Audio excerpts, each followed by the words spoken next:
큐.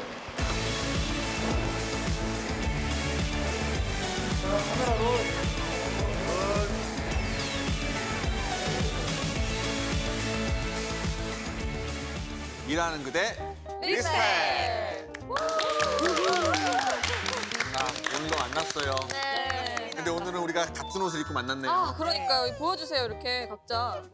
여기 이제 우리 로고가 네, 리스펙. 가슴에 네. 이렇게 보시면은 그래피티 똑같이 아. 이렇게 맞춰 입은 거예요, 저희. 네. 한정판이에요? 한정판입니다. 와우. 우리를 이제 이 같은 옷을 입게 하면 같은 정체성을 갖게 되는 거거든요. 같은 배에 탄 거죠, 저희. 그렇죠. 영원히 이제 흩어질 수 없어요. 영원히. 영원. 질척거릴 거예요. 일단 하여튼 뭐좀 열심히 해보죠. 알겠습니다. 옷을 맞춰 입었으니까.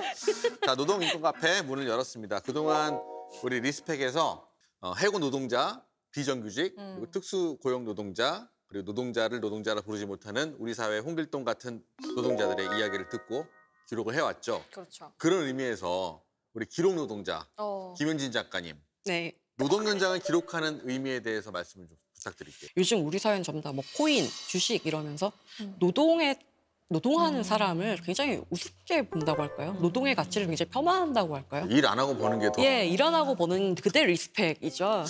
그래서 그런 것 같아. 정직한 노동의 대가를 사수하고 싶어하고 일하고 싶어하고 10원 올려준다 시간당 그거라도 받고 일하고 싶어하고 그런 장기 투쟁 현장을 기록해서 이분들의 이야기를 읽고 사람들을 불편하게 하는 거 그게 저한테는 어떤 의미가 있어서 지속적으로 그런 일들을 하고 있고 이런 책들이 물론 팔리지는 않아요. 근데 이제 안 팔리죠. 예, 그래도 굉장히 기록의 스낵하게. 가치로. 책이라는 건 알겠습니다. 그 영원히 남는 거죠. 네네. 그런 가치가 필요하다고 생각합니다. 저는 이제 매일 뉴스를 하다 보니까 노동 현장의 소식을 좀 전할 때가 많아요. 예. 특히나 울산에서 있다 보니까. 예, 예, 예. 근데 아무래도 뭐 슬픈 소식들 있잖아요. 네네네. 뭐 해고됐다, 네. 뭐 사고 났다, 네. 뭐 이런 다쳤다 이런 네. 소식이 좀 많이 들려서 좀 네. 슬프고 네. 개인적으로 좀 이제는 좀 밝은 소식이 많이 그러게요. 들려오기를. 노무사도 사실은 이야기를 하는 직업이거든요. 노동위원회를 가서 아니면 노동부를 가서 이 노동자의 억울한 이야기를 들려주고 어떻게 하면 법으로 이 억울함을 풀어줄 수 있을까 마음을 움직이는 게 저는 제 일인 것 같아요. 그래서 그 제 마음이 전달되었을 때 그 얻는 기쁨이 있죠. 우리 세라 씨도 보니까 제 얘기 들어보니까 같은 아이돌 친구들의 이야기를 들어주면서 그걸 풀어주더라고요. 그죠? 맞아요. 쉽지 않습니다. 아이돌계 노무사를 담당하고 그러니까 지금 그거를 좀 하고 싶은 것 같아, 맞아요? 여기서 많이 배워가려고요. 그래요. 네, 우리가 사실 이렇게 얘기를 하다 보면 우리가 노동자이기도 하고 그리고 기록자이기도 하고 우리 이 순간 다 기록되고 있잖아요. 그리고 관찰하고 네. 다 공부하는 것 같아요. 자, 그럼 오늘 이야기 시작합니다. 고민 게시판이 아직 도착을 안 한 것 같은데. 진짜네요? 네, 원래 여기 이렇게 네. 있는데. 오늘 그죠? 없어요? 고민이 너무 많아서 이게 지금 뭐예요? 택배 상자를 하나 주셨어요. 갑자기 지금 저걸 왜 주세요? 그러니까 네. 지금 보니까 보내는 분하고 이종철 작가라고 써 있고 손주의가 3개나 붙어. 받는 분의 리스펙이라고 써 있고 아, 저희한테 오늘- 뭘 보내셨나 봐요. 그러니까 오늘 게시판 대신 이게 왔는 거 한번 열어보세요. 열어보겠습니다. 와, 게시판 대신 택배 상자라. 짠. 한번 읽어주시죠. 네. 택배가 오기까지 얼마나 많은 사람들의 지문이 있는지 아십니까? 아, 이게 오늘의 고민 사연인가 봐요. 아, 택배. 요즘 택배 없이 못 살잖아요. 그죠? 그렇죠. 저 지난주에 저희 택배 또 노동자 네. 관련해서 다루기도 했었고. 네. 박두팔 씨. 네, 곽두팔 씨. 제가 항상 이제 택배를 시킬 때마다 박두팔 씨? 곽두팔이라는 이름을 씁니다. 네. 아, 약간 네. 좀 이렇게 네. 좀 남자인 척해서 안전하게. 아, 그쵸, 우리 좀 박두팔 안전하게. 아나운서 이거 좋지 저희 또 않습니까? 외모와 어울리지 않는 곽두팔을 쓰고 있습니다. 네. 네, 오늘의 고민 사연 누가 보내주셨을지 네. 한번 모셔볼까요?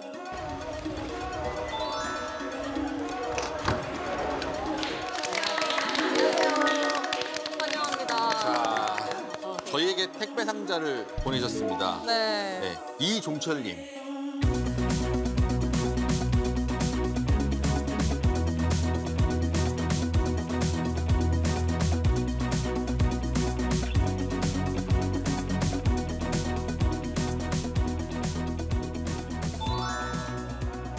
네, 안녕하세요. 택배 현장의 이야기를 담은 만화 까대기의 저자 이종철입니다. 반갑습니다. 만화 작가님답게 이렇게 뭔가 빵모자도 쓰시고. 네, 딱 봐도 딱 작가님이신 줄 알았어요. 아니, 제가 저 네. 봤는데 머리가 저랑 같은 스타일이신데 아. 네, 같은 스타일입니다. 아, 같은 과시구나, 지금. 제가 보면 알거든요. 우리끼리는. 네. 그래서 통하는 게 있으신가 봐요. 저랑 네. 스타일이 안 겹치려고 일부 모자 쓰고 나오신 거죠? 네, 괜히 이제 2명 있으면 좀 아, 이 작가님의 깊은 배려. 네, 제가 느껴집니다. 분이할 하기 위해서. 감사합니다. 네, 근데 그 방금 만화 까대기를 그렸다고 말씀을 하셨는데 네. 그 까대기란 말이 굉장히 낯섭니다. 저는 처음 들어보거든요. 저도요? 네네. 네. 택배 현장에서 그 택배를 내리고 이제 그 화물차에 싣는 작업을 택배 상하차 작업이라고 하는데 네네. 그거를 이제 부르는 말이 이제 까대기라고 아. 합니다. 근데 이제 까대기라는 말이 저도 처음에는 뭐 일본 이제 노가다처럼 네네. 일본에서 온 말인가라고 이렇게 짐작을 했었었는데 네네. 그게 아니라 이제 국어 사전을 찾아보니까 우리는 말이 이제 가대기. 그러니까 쌀 가마니를 나르는 부둣가에서 그 나르는 일들 네. 이런 것들을 가대기라고 하더라고요.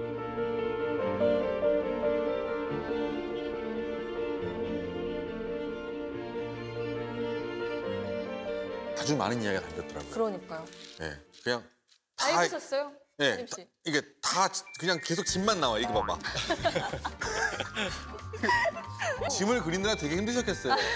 네, 그 정말 만화 원고를 다 탈거하고 난 다음에는 다시는 그 박스 이런 건 그리고 싶지 않더라고요. 박스만 엄청나게. 계속 이제 꿈에서도 나오고. 네.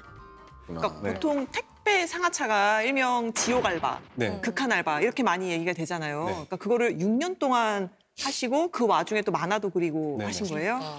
6년 했으면 승진하고 이래야 되는 거 아닌가요? 이렇게? 그러니까 이제 뭐 다른 지점에서 저를 영입하기도 했어요. 그러니까 뭐 시급을 이제 더 줄 테니까 네, 우리 쪽으로 와라. 아니면 이제 최저로 뭐 3시간 하면은 뭐 4만 원 이상 주겠다. 뭐 이런 식으로 이제 거의 그 하차계 에이스가 됐었죠.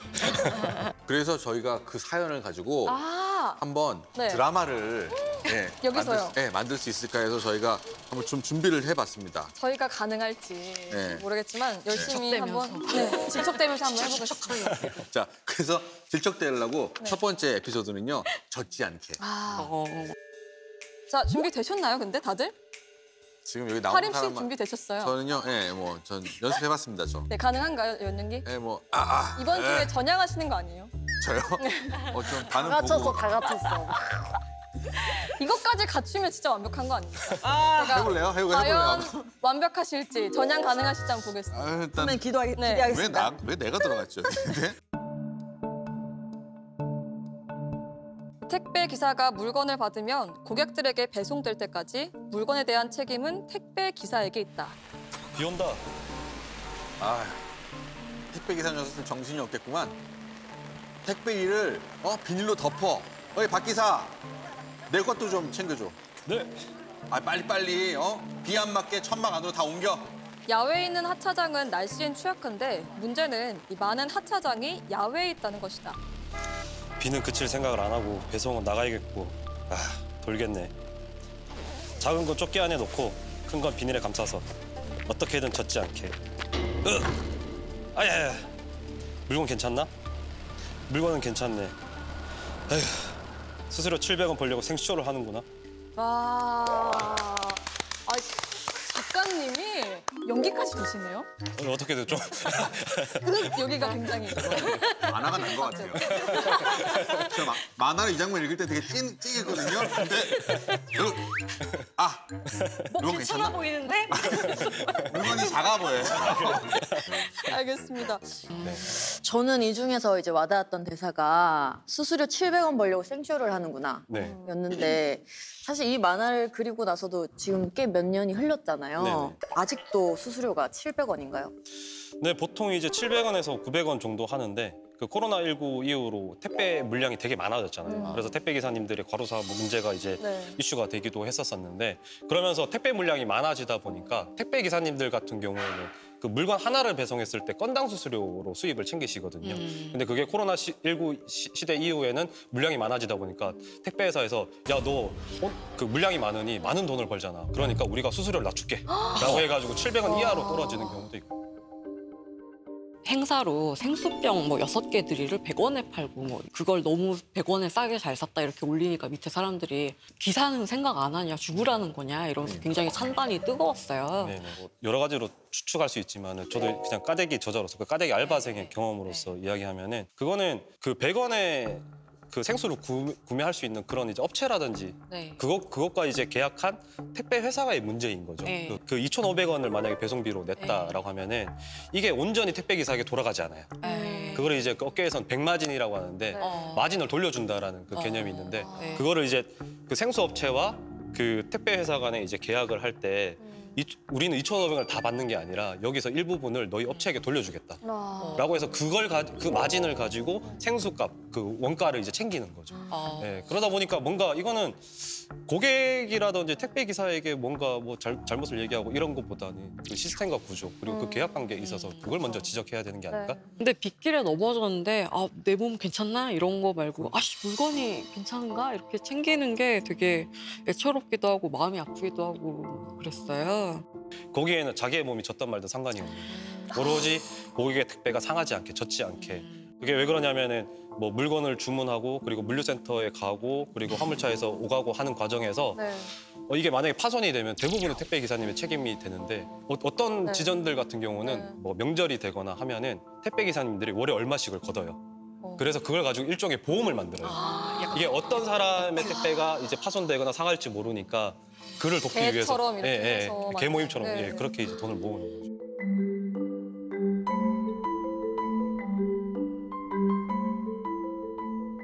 작가님부터 해주셔야 돼요. 네, 알겠습니다. 잠깐만 좀 이따 각을 잡고 네, 준비되셨죠? 좀 잘해보자. 네, 이거 저희 이거 딱 몰입해서. 제가 이거 한번 해봤거든요. 근데 벌써 선배 척을. 뭔가 좀 연기할 때 끌어오르는 게 있어요. 액션. 이사 저희요. 괜찮아?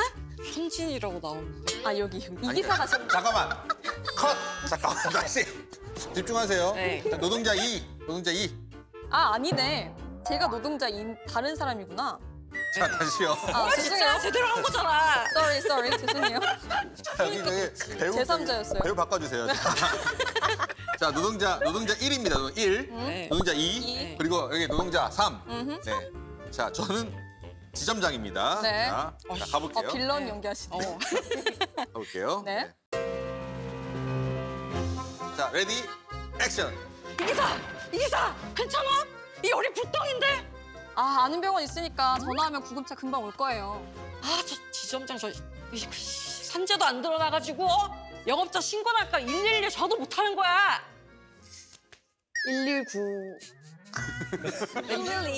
컷. 아예 이거 오늘 밤새겠네. 이거 연기는 안 되는 119는 구급자. 네 테이크 포. 다시 다시 쓰러져 계셔야 돼요. 네네. 다시 레디 액션. 야, 이 기사 괜찮냐?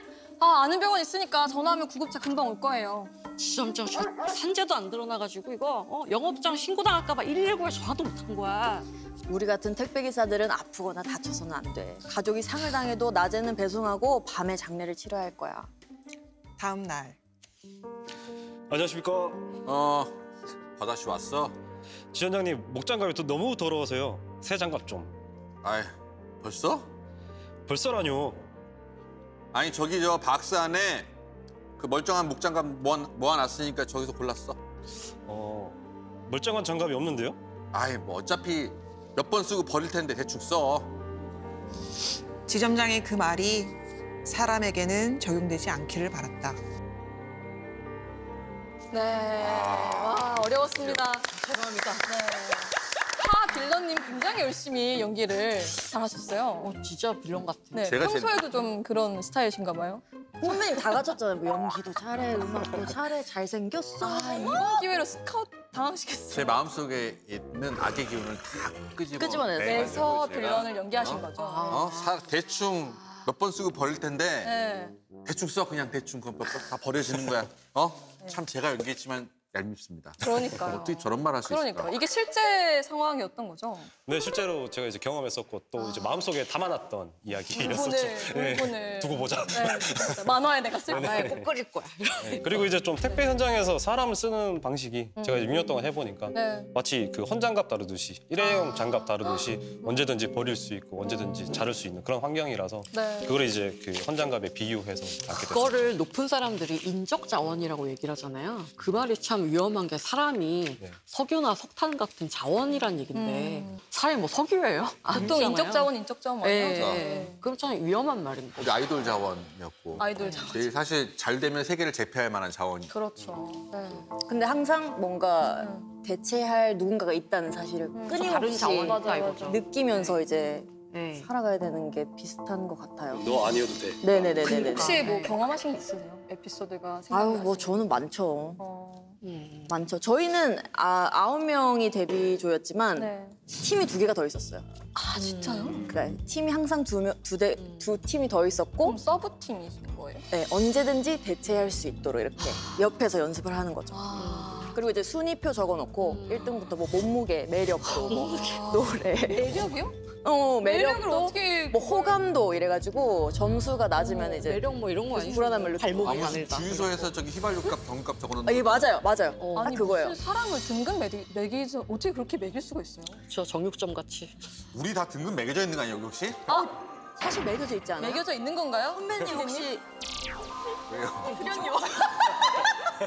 다 다른 거예요. 저는 솔직히 출연료가 빵원이거든요. 제가 제일 낫네요, 개그. 거기는 월급 받잖아요, 회사에서. 그러네요. 자, 우리끼리는 싸우면 안 됩니다. 자, 네네네. 일단 오늘 주인공이 작가님이니까. 산재도 안 드러나가지고 신고는 못한다 이런 게 나오잖아요. 그러니까 실제로 작년에 이제 택배 노동자들 과로사 문제가 사회적으로도 이슈가 됐었는데 맞아요. 그때 한 9분 정도가 돌아가셨거든요. 근데 그분들 중에 산재 가입한 분이 아무도 없었어요. 아 진짜. 네. 한 7분은 아예 이제 그 특수고용 신고도 안 했고 특수고용 신고한 2명은 산재 가입 적용 제외 신청을 내셔가지고 뭐 산재 가입이 안 돼 있었던 게 사실은 이 택배 노동자의 현실을 정말 잘 반영해 주신 것 같아요. 만화에. 과중한 업무에 시달리는 택배 노동자들이 연이어 쓰러지고 있습니다. 올해 들어서만 이미 택배기사 4명이 과로로 숨졌고 5명이 뇌출혈 등으로 쓰러졌습니다. 대부분 택배기사와 마찬가지로 산재보험 제외 신청을 해 보험금도 받을 수 없습니다. 산재 적용이 되는지를 아무도 몰랐던 것 같아요. 그래서 작년에도 어떤 택배 기사님이 자기 동료가 이제 사망했는데 이제 자기가 산재가 적용되는지 몰랐다라고 하면서 우시더라고요. 그 인터뷰를 하는데. 왜 적용이 안 돼요? 잘 아시나요, 혹시? 그러니까 특수고용 노동자의 경우에는 이제 예전에부터 근로자가 아니다. 이래서 산재법을 적용하지 않다가 법이 개정이 되어서 산재도 적용할 수 있도록 법은 바뀌었지만 그 노동자가 산재 적용을 받지 않겠다. 이렇게 신청서를 내면 산재 혜택을 받지 않도록 법이 바뀐 거예요. 그래서 대부분의 노동자들이 다 적용 제외 신청을 회사의 이제 압박 때문에 적용 제외 신청을 다 하는 거죠. 그래서 작년에 돌아가신 분 중에 한 분도 적용 제외 신청서를 냈는데 나중에 조사를 해보니까 지점의 직원이 대피를 해서 신청서를 내서 이게 또 문제가 되었었던 적도 있어요. 그러니까 법적으로 이제 그렇지만 택배 현장에서 보면은 대부분 뭐 사고가 나거나 파손이 되고 하면은 내가 잘못해서 내가 이제 부주의해서 이렇게 된 거구나라고 해서 뭔가 그 직장이라든지 회사의 탓을 하기보다는 그 자기가 잘못해서 그래 자기 탓하는 경우가 되게 많았대요.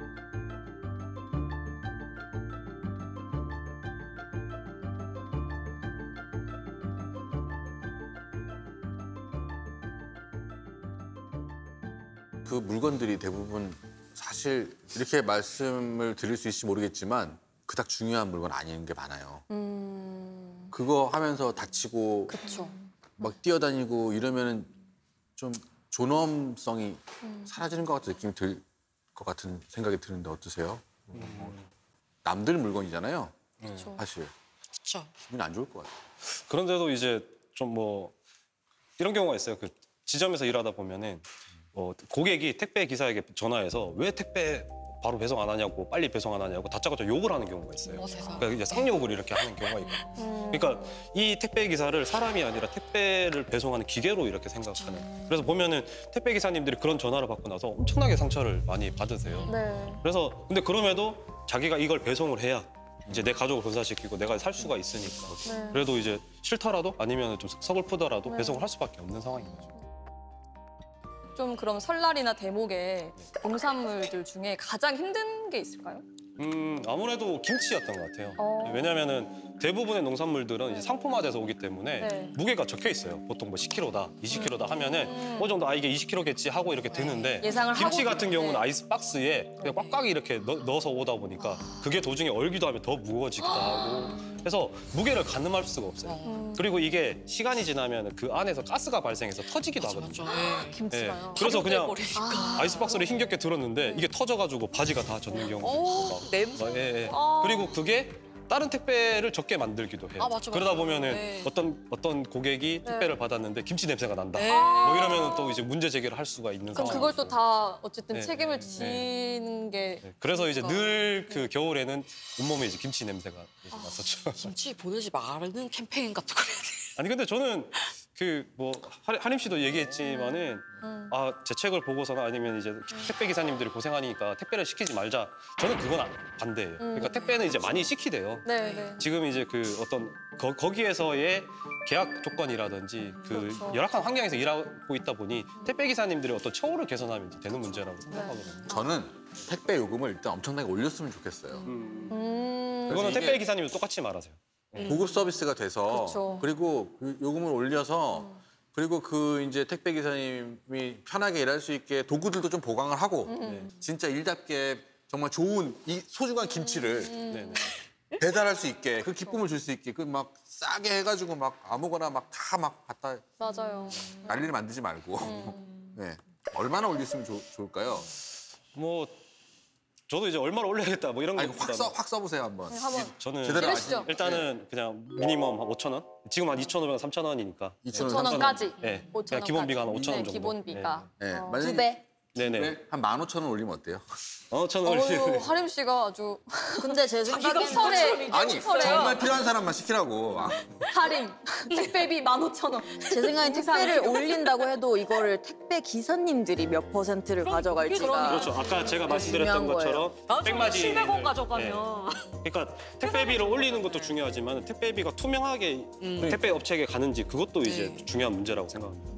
그렇죠.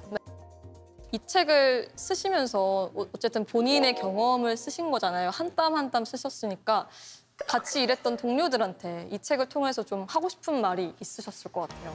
그래서 저는 그 돈이 급해서 일터에 가서 내내 하면서 일하는 것보다 이게 분명히 문제라고 인식되면은 문제 제기를 해라. 왜냐하면 저도 이제 오랫동안 일을 하다 보니까 내가 침묵을 하면은 네. 내 동료들이 피해를 같이 받더라고요. 네, 그래서 나만 피해를 받으면 상관이었는데 동료가 피해를 받는 건 진짜 못 봐주겠더라고요. 네, 그래서 만화에 좀 꼭 담았던 부분인데 그냥 같이 좀 연대해라. 그러면은 좀 조금씩 바뀌더라. 네. 침묵하지 마라. 네. 연대해라. 이런 말을 하고 싶으셨어요. 네. 네.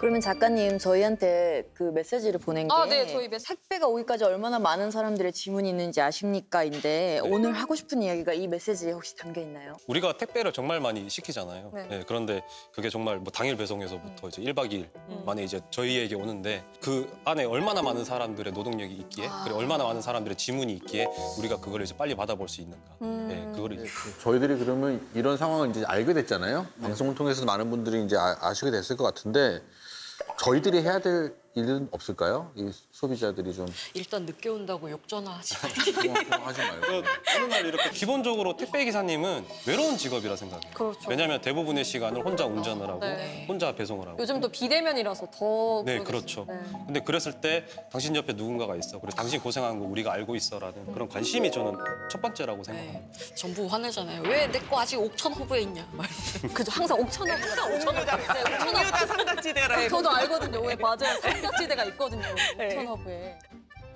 아, 세라의 선물 증정 타임. 빠밤. 빠밤. 선물일지.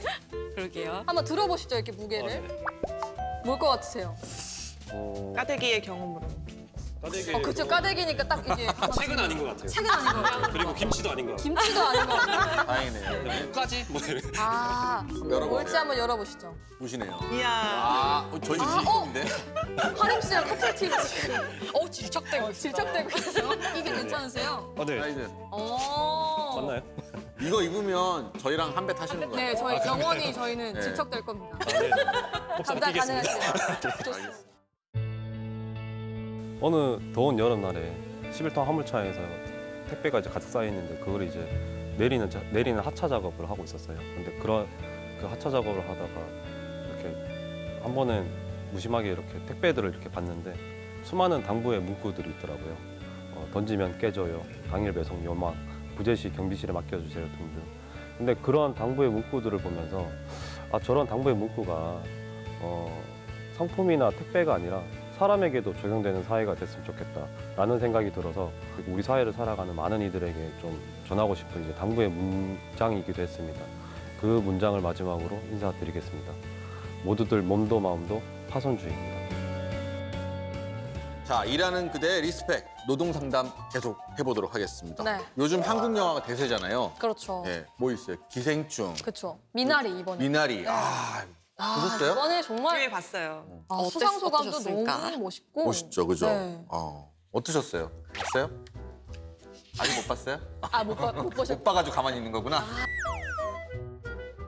저는 네. 미나리는 못 보고 기생충을 봤는데 네. 그 기생충에 보면은 제가 가장 인상 깊었던 장면이 비가 막 헉수같이 막 쏟아지는 그날 쫓겨나서 이제 막 도망치잖아요. 네. 근데 계속 계단을 막 하염없이 내려가는 내려가, 장면이 맞아. 나오거든요. 지하까지. 그게 되게 딱 보면서 연출이 정말 기가 막히다. 계속 어쩜- 내려가는 거예요, 계급이. 그러니까 계속 내려가는 거 진짜 그게 아. 끝이 없이 내려가는 거예요. 아, 우리 현대 사회의 이런 숨어 있는 계급에 대한 의식을 좀 이렇게 연출로 표현하지 않았나 이런 생각이 들었습니다. 네. 사실 우리도 어떻게 보면은 보이지 않는 계급에 대한 얘기를 하고 있는 걸 수도 있어요. 기생충도 사실 그 두 가족이 이제 단순히 부유층, 뭐 빈민층 이런 것도 있지만 고용 관계잖아요. 그렇죠. 네, 고용한 사람이고 그러네. 고용된 사람이고. 역시 예리하시네. 그래서 이 고용 관계에서 오는 사실 긴장, 뭐 이런 것들 저는 굉장히 잘 보여주는 영화라는 생각이 들고. 영화는 참 그런 걸 잘 보여줘요. 정말.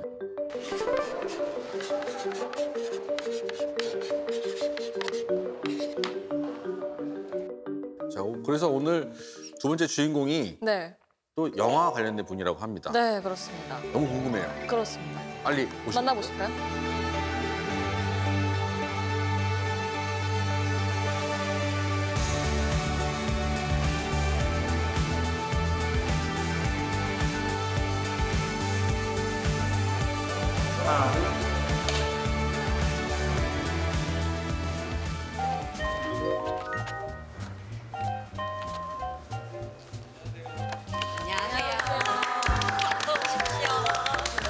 환영합니다. 앉으시죠. 제 영화가 노동자에게 위로가 될까요? 라고 써주셨습니다. 네. 이 말씀은 노동자를 위로하기 위해서 영화를 만드신다는 것 같은데 저는 그런 마음으로 영화를 만드실 거라고 미처 생각을 못했어요. 마치 지금 제가 위로하려고 만들었다고 얘기해야 될 것 같지만 꼭 그렇진 않고요.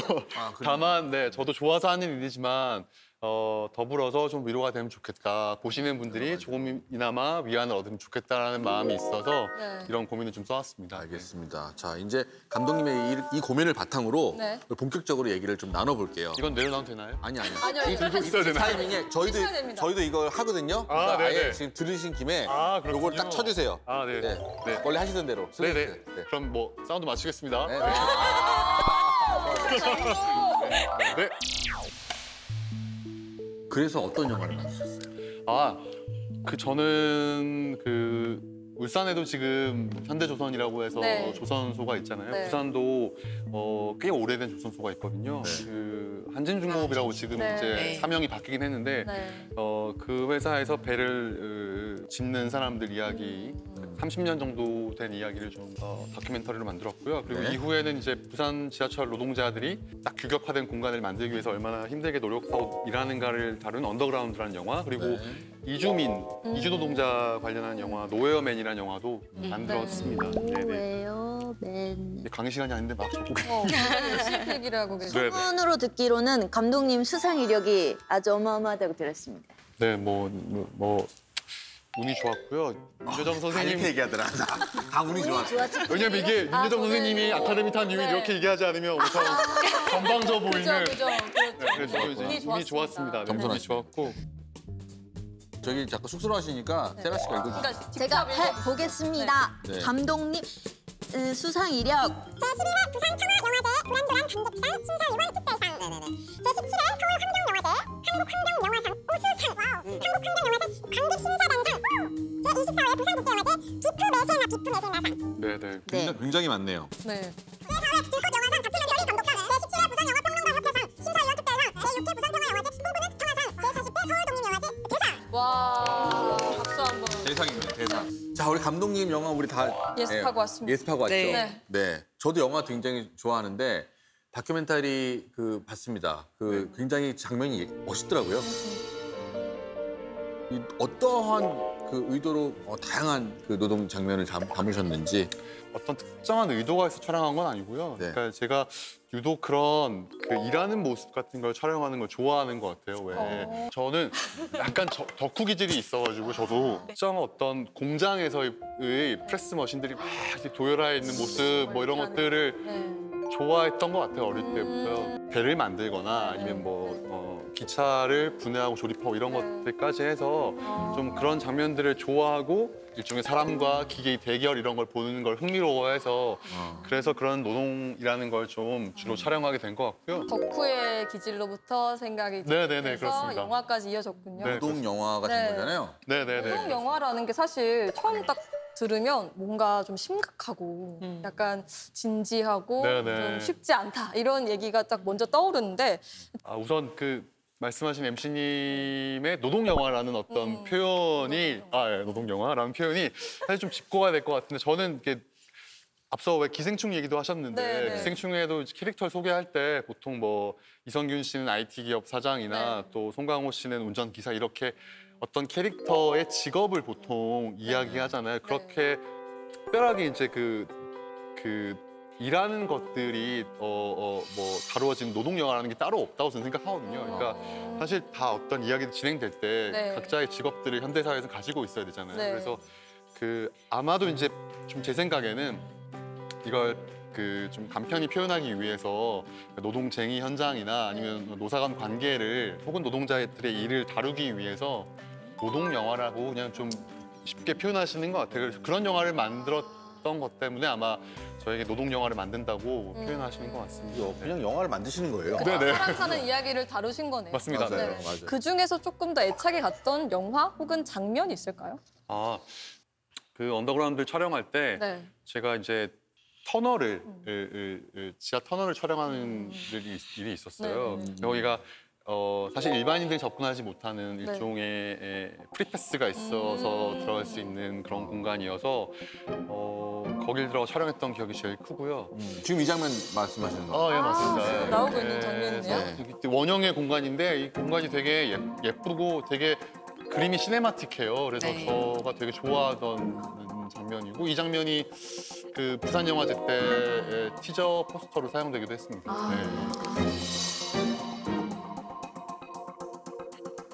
저도 사실 이 영화를 보면서 이 다큐멘터리 하면 대부분 이제 굉장히 문제적인 장면만 보여주잖아요. 근데 이 영화는 그렇지 않고 그렇죠. 영상미가 있더라고요. 네. 롱테이크로 계속 일하는 모습을 이렇게 보여주는데 마치 제가 옆에서 지켜보고 있는 것 같은 느낌도 들고. 제 생각엔 개인적으로 철도 덕후의 어떤 사심이 좀 담겨 있지 않았나. 네네네. 많이 담겨 있습니다. 네, 아무나 들어갈 수 없는데 거기에 또 영화를 찍는다는 목적으로 네네. 명분으로 들어가신 거죠. 네, 그렇습니다. 그리고 또 좋아하는 장면 하나 더 말씀을 드리면은 제가 이제 요거 전작이 그림자들의 섬이라는 영화인데요. 이 영화는 앞서 얘기했던 것처럼 이제 한진중공업이라고 조선업을 하는 공간에서 노동자들이 일을 하시고 또 싸우시고 하시는 얘기를 촬영한 건데요. 그 영화 안에 김진숙 지도위원이라는 분이 나오세요. 그분이 이제 진수식이라고 진수식이요? 완성된 배를 이제 물에 처음 띄우는 일종의 세레모니가 있습니다. 네. 그 장면을 회상하시는 얘기를 하시는데요.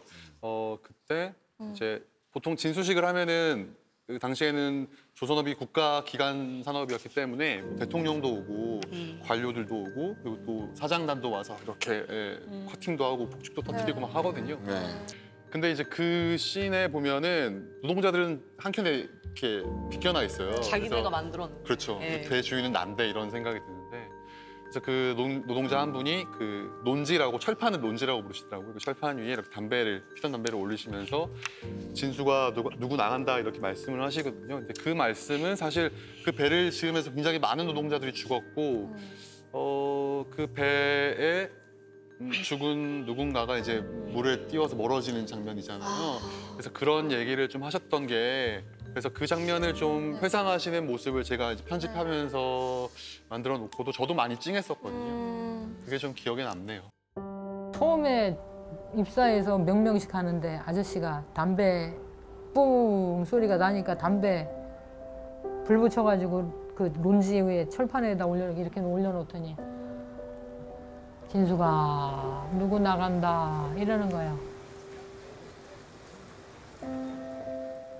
그러니까 그렇게 일하다 죽은 사람들을 그런 방식으로 추모를 하더라고 아저씨들. 그러니까 참 서러워요 조선소 노동이. 이분은 제가 정말 존경하는 분이고 네, 설명 좀. 감독님 그 그림자들의 섬이 영도인 거죠. 영도. 그 영화를 토요일 날 밤에 이제 맥주 마시면서 펑펑 울면서 봤었죠. 이분은 정말 제가 존경하는 분입니다. 정말 대단하신 분입니다. 위인이죠. 네. 10년 전에, 그러니까 2011년도에 그때 한진중공업에서 대규모 정리해고가 벌어졌었어요. 그때 한 400명 정도의 네네. 정리해고가 됐었을 때 이분은 그때 그 회사에 재직 중이신 분도 아니었거든요. 이미 한 몇십 년 전에 해고되신 분이기 때문에 근데 이 한진중공업의 정리해고 문제를 해결해라 이렇게 요구를 하면서 크레인 위에 올라가셔서 309일 동안 농성을 하셨거든요. 야, 그러니까 지금 저분이 309일 동안 저 네. 위에 계셨다는 거예요? 김진숙 지도위원을 생각하면은 많은 분들이 이제 앞서 얘기하셨듯이 뭐 위인이다 혹은 뭐 존경하는 분이다 얘기하시는데 실제로 본인은 좀 잊혀지고 싶어하는 그래서 나의 후대나 혹은 젊은 노동자들은 나의 어떤 이 아픈 역사를 몰랐으면 좋겠다 얘기하시는 분이시기도 하고요. 네.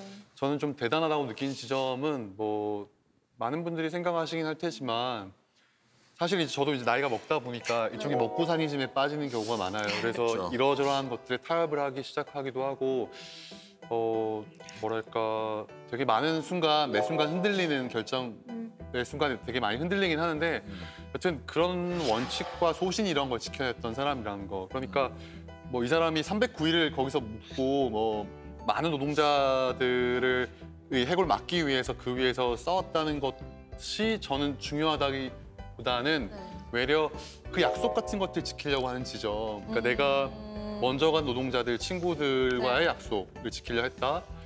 그리고 또 여러 가지 이 타협의 순간에 원칙을 지키려 했다. 이게 제일 중요한 것 같고 사실 살면서 그게 제일 핵심이잖아요. 근데 그걸 너무 못 지키게 되는 경우가 많은데 너무 많죠. 그런 게 이제 좀 대단하고 존경스러운 지점이다라는 생각이 많이 들어요.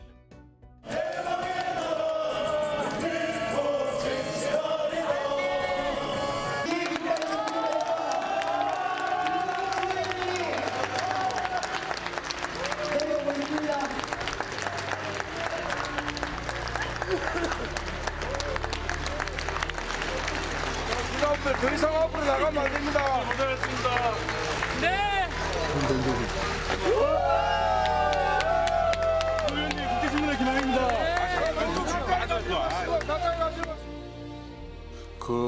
그러면 감독님께서도 그러한 마음으로 이 노동 영화를 지금 만들고 계시는 건가요? 거기 견주면 너무 제가 아니 하필이면 왜 굳이 많은 장르 중에서 노동 영화를 이렇게 스토리텔링 본질 이런 거 얘기할 때 네. 좀 간명하게 얘기하면 누군가 무엇을 이루기 굉장히 힘들다라고 네. 얘기를 많이 네. 하잖아요. 그게 사실은 이야기로서의 흥미를 굉장히 유발하는 요소인데 네. 제 생각에는 한국 사회에서 지금 현재 한국 사회 안에서 이 노동자들만큼 무언가를 굉장히 이루기 힘든 존재들이 있다는 생각 많이 들어요. 이를테면 부당하게 해고당하거나 아니면 뭐 노동 현실, 자기의 처우 개선을 위해서 싸우거나 아니면 임금 인상을 위해 싸우거나 이런 것들이 저는 뭐 굳이 따로 장르 영화 안에서 어떤 캐릭터를 빌려오지 않는다 하더라도 이 옆에 있는 노동자들에서 훨씬 더 그런 이야기를 찾는 게 흥미롭고 그래서 아마 더 그런 얘기에 좀 마음이 가는 것 같아요. 이 굉장히 사실 이게 다큐멘터리는 현장에서 이렇게 되게 주의 깊게 관찰하고 네네. 그분들을 관찰하면서 찍으셨을 거 아니에요. 여러 가지 이렇게 접한 에피소드가 좀 많을 것 같다는 생각이 들어요. 뭐 재미난 에피소드 이런 걸 꺼내야 되는 건가요? 아니요, 뭐 재밌을 거라고 생각은 잘 안 들고요. 재미가 있으면 좋겠지만은 네. 좀 기억에 남는 그냥 기억에 남는 에피소드가 에피소드면 있을까요? 좋을 것 같아요. 그러니까 저는 사실 그렇게 재밌는 걸 저만 재밌어서 앞서 말씀드린 것처럼 덕후로서의 덕심 때문에 재밌는 거라 네. 그냥 죽을 뻔한 경험 정도 얘기해 줄 수 있을 것 같은데 잠시만요.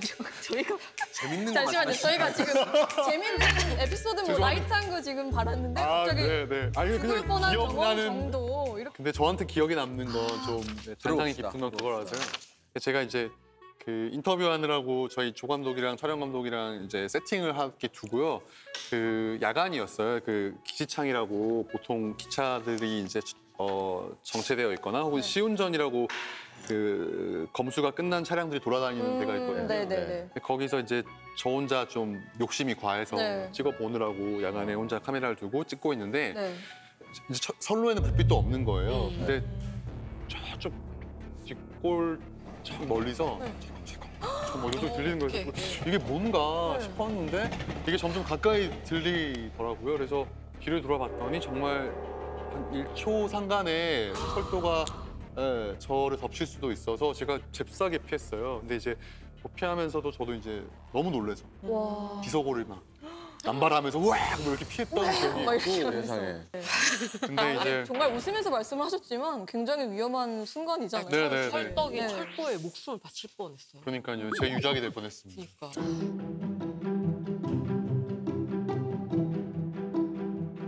근데 뭐 이렇게 고생을 해도 사실 이렇게 큰 돈이 될 것 같은 영화는 아닌데. 네네. 그죠? 사실 우리 예술가들은 결핍을 가지고 뭔가를 만들어낸다고는 해요. 고생 많이 했어요. 그죠? 돈 벌기가 너무 힘들어요. 그치? 네. 우실래는 아니죠? 지금 약간 표정이. 약간 뚝뚝 눈물 흘릴 것 아니 같은 약간 그냥 네. 넋을 잃고 뭔 소리야 돈이라니 그게 뭐야? 돈? 감독님 어떠세요? 저요? 뭐 네. 있으면 좋으나 쫓으면 안 되는 거 뭐 그런 생각 많이 하는 것 같아요. 네. 명언 나왔습니다. 그래서 쫓지 않기 위해서 독립영화를 계속 만드시는 거예요. 꼭 그렇지 않고 네. 규모가 작고 하고 싶은 이야기가 이제 주류 이야기가 아니라서 그런 것 같긴 한데 사실 저도 그래서. 이제 뭐 기회가 되거나 뭐 네. 사실 그런 욕망들은 다 있는 것 같아요. 그러니까 메이저로 가고 싶은 네. 욕망들은 다 있어서요.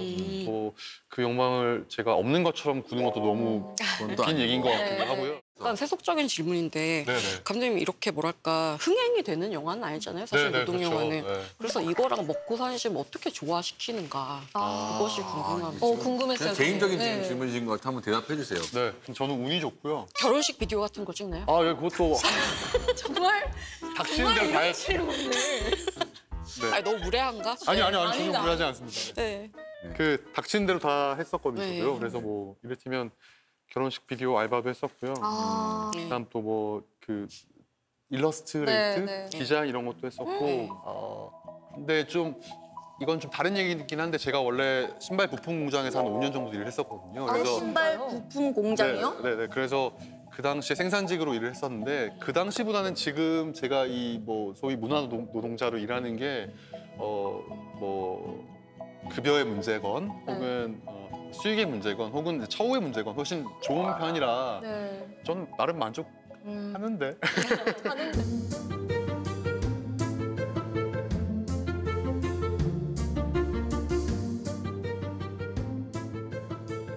저의 생각은요. 네. 사실 노동이라는 게 삶과 어떻게 보면 같은 걸 수도 있는데 그 노동 영화라는 게 지금 비주류라는 것이 좀 아이러니하죠. 이해가 안 네. 되고 그래요. 네, 저도 어떻게 그래요. 해요? 어떻게 해요? 그러니까 이게 그런 것 같아요. 왜 사회가 더 살기 힘들어질수록 왜 점점 자기가 발딛고 있는 현실의 이야기는 보고 싶지 않고 다른 어떤 판타지를 보고 싶잖아요. 그게 저는 뭐 너무 당연한 욕구라 생각하고 영화가 처음 발명됐을 때 에디슨이 이렇게 핍쇼라고 해서 이렇게 장난감으로 돈을 주고 노동자들에게 팔았다고 하더라고 영화를.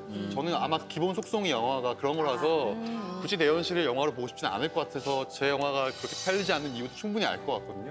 근데 다만 이제 그럼에도 한 번씩 좀 생각할 거리를 주는 영화들을 보는 게 내 삶을 좀 풍요롭게 하는 거 아닌가 생각이 들어서 뭐 약간 반찬 정도로 메인 밥은 아니라도 반찬 정도로라도 좀 봐주시면 어떨까라는 생각 듭니다. 저희도 따지고 보면 좀 외면하고 싶은 마음이 컸던 것 같아요. 그냥 저의 이야기고 저희가 뭐 기생충 같은 걸 보면서 불편함을 느끼는 게 제가 보니까 뭔가 저의 이야기와 맞닿아 있기 때문에 좀 어떻게 보면 갑보다는 을처지에 공감을 해서 그걸 보고 싶지 않아 하는 게 있는 것 같아요. 네네. 모르고 싶나 보다. 네, 모르고 싶은 것 같아요, 그냥.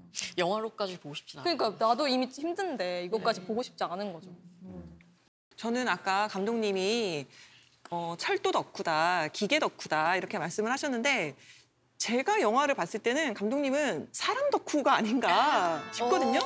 영화에서 저는 사람이 정말 많이 보였어요. 그래서 부산 지하철에 대한 이야기가 아니라 부산 지하철에서 일하는 사람들. 맞아. 모든 승객들이 다 그 역을 떠나고 나서 그 안에서 거기를 청소하고 수리하고 어떤 사람들이 어떻게 일하는지가 고용 형태도 다양하고 소속도 다양하고 하는 일도 다양하고 그런 걸 그러니까 너무 꼼꼼하게 애정을 가지고 담아냈다라는 생각이 들더라고요. 앞선 영화의 그림자들의 섬 이런 영화는 그 상선이라고 하는 배 같은 거는 진짜 어마어마하거든요. 그래서 그런 아주 개미 같은 사람이 결국엔 이걸 만들어내는 거잖아요. 그게 너무 저한테는 흥미롭고 경이롭고 앞서 말씀하신 것처럼 지하철 공간도 되게 반듯한 공간을 만들기 위해서 굉장히 많은 노동자들이 일을 하는 거잖아요. 그래서 그 기계를 부품들을 분리하고 지하철을 다시 조립하고 이런 것들이 그 경이로움이 저한테는 있는 것 같아요. 그래서 그런 지점에서 저는 말씀하신 것처럼 기계만큼 사람에게도 관심이 있는 것 같아요.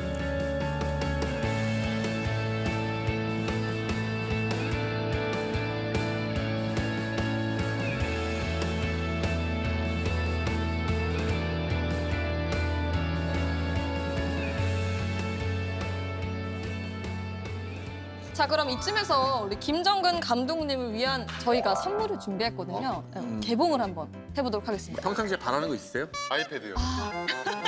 예? 지금 여기 일어나다가 지금 바로 앉는 거 맞습니다. 아, 네. 세라 씨의 아이패드와 일단 한번 네, 세라 씨의 또 선물 증정 타임을 또 저희가 선물 요정.